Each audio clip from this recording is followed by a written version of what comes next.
Hi, folks. I'm back with another one of my 5-year reflections. This will probably be the last one, but I wanted to take a few minutes and talk about backup and how I learned backup and how to listen. And you can start picking up on things that are repetitive. Bluegrass music, and I probably imagine most genres of music, there are some repetitive themes. So when it comes to playing banjo and backup, you will hear the same patterns and licks and fills, those kind of things that are very similar. Okay, there are a few different kind of categories. You've got the traditional bluegrass where you're hearing the same licks and phrases over, and then you've got the ones that are more bluesy, modal type of tunes. And then maybe if you're playing out of something besides an open G through B, if you're playing out of the key of D or the key of C, and you kind of have a different repertoire on some of those ideas. So what I'm going to tell you is kind of basically refers to open G and kind of my approach on how I first learned this 5 years ago. I was already in a band, bluegrass gospel band, playing mandolin, so I kind of knew the progressions and how things worked and the idea of fills and those kind of things. So I knew I needed to learn to play backup so I could play with others. If you can learn to play backup, you can just kind of vamp along or roll along over the chord changes, and then from there you can build your licks.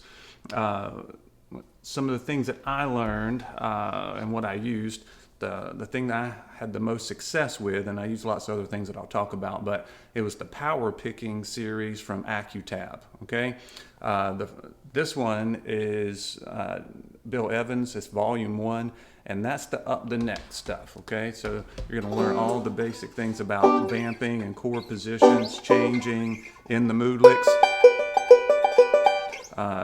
deep position licks, and then some other things. 2-finger backup is in there.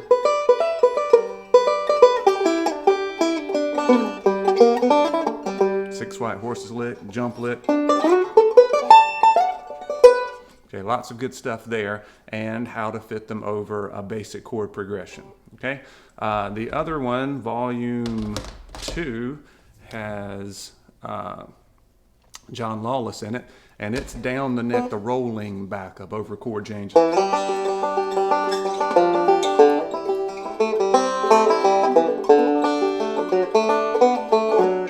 Okay, so it's down the neck rolling.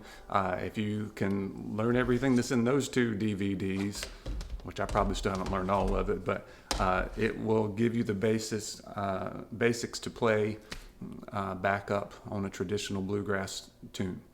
Okay, that's really all you need. Okay, then you want to start thinking about your role and the dynamics and some of the other things that I talked about. And then there's a volume 3. Okay, volume 3 is some using that and applying what you learn in the other volumes to a band scenario. So you got, I don't know, maybe 10 songs or so, and it goes through and shows the whole song, and Bill plays along, and he plays soft on some, and he plays behind the fiddle, he plays behind the mandolin break, plays behind a guitar break, and some of the different ideas you can use to be effective in a band situation. All right, and then from there, you really need to do a lot of listening. Okay, once you start recognizing those licks, you hear them all the time in every song, and then you can start to kind of create your own backup. I don't suggest getting a sheet of tab that is a backup that you only play for Blue Ridge Cabin Home, and that's how you learn it. Okay, it's more about learning chord progressions and short 1 to 2 measure ideas and applying those in many, many, many songs. Okay, instead of giving you the fish, you're learning how to fish kind of idea. But there comes a time, and for me it happened probably about 2 years in, where I wanted to start learning a specific idea. I wanted to see what so-and-so was doing. Okay, so a little bit more specific ideas. So there's a couple things you can do is you can start to get some tab. I also used Arthur Hatfield. He has backup playing for bluegrass banjo. Use that DVD and still watch it. He goes through a dozen songs or so, and it's just him and a guitar player, and he plays a backup pattern to a verse and a chorus, pretty much of a song and he'll play it 2 or 3, 4 times, play it a little slower. He'll show you the left hand, show you the right hand. You just kind of get that ingrained about what the backup sounds like. And that can be very useful. And then you can get specific tabs, but I will tell you there's not a lot of tabs where you're getting backup. Most of the tabs are for lead breaks, obviously. There are a few out there. Russell Solar at bluegrassoutlet.com, he has some tabs that has backup on it from certain songs that that are recordings of your favorite players. But he also has started coming out with full-length tabs, okay, for an entire song. Every single note that the banjo player plays all the way through the whole song, okay, because he started doing transcriptions for certain CDs, like the first 2 Boxcar CDs from with Ron Stewart playing. He's got every single note that he plays on the banjo. He did the same thing for Jason Davis's last CD, second time around. Also for Greg Cahill's Special Consensus CD, I think, one of the latest ones. You can check that out. He also has started doing individual full-length tabs that are $10, but it would be things like J.D. Crowe playing, can't remember which ones he's done. Is it Gonna Settle Down? I think it's Gonna Settle Down from the Bluegrass album band. He's also recently has done one that was Molly and Tim Brooks. Has every single note that J.D. played all the way through the song. So you get to see what's happening there behind the mandolin. You get to hear what's happening behind the fiddle break. Okay, you get to, and it's got the leads in it too, so you also get the lead breaks.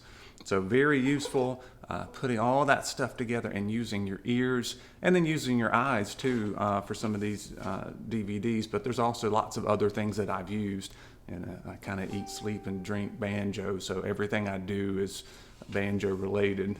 So I'm looking at YouTube, looking at websites, Banjo Hangout, gathering whatever I can. Some YouTube pages that are good and other resources. I have used Jeff Howald's video series. I've got the improvising licks. All of those series is what I purchased. I'd already had the power picking DVDs, but Jeff also has the same licks on a backup series, which I know has got to be great based on what I purchased from him. Also, you've got Sean Ray, who's got some great YouTube videos. But he also has a book that's got kickoffs in it. So if you want just a melody-based little half-break kind of thing, turnarounds, what to play on certain songs, I found that very useful for his videos. But also he's got a tab book that goes along with some of that. Casey Henry's the Murphy method, right? Which is no tab, but you can see them play it. So a lot of her videos, you can try, when you go to a YouTube search, you type in the name of a song and put banjo after it or banjo lesson after it and see what comes up. And a lot of times you can see nice split screenshots of people playing things slow, which wouldn't necessarily help you on backup. It kind of depends on what you run across. But I wanted to throw those resources out here since this was my last reflections video. All right, so a lot of stuff I've done over the past 5 years and a lot of things you guys need to be aware of. So that's what the point of these videos were, is just to point out things that I've noticed. Wanted to make a point of emphasis for you guys to be thinking of a little bit faster maybe than what I caught on. So thanks a lot, and we'll see how the next 5 years goes. One more quick resource I forgot to tell you about, and that is John Bolding's Lick of the Week videos. And I'll try to put links to all this stuff down there, but he's got some series dedicated to backup and kind of playing with a band, those kind of things. But he also has a series called the Transitions series. Helps you transition from one chord to the next, which is sometimes problematic for people who are beginners. They don't know exactly what to do to make it sound interesting to go from the G to the C. So I found that very helpful. So I wanted to make sure to mention that. And once again, I will try to put links there in my description for the video. All right, take care.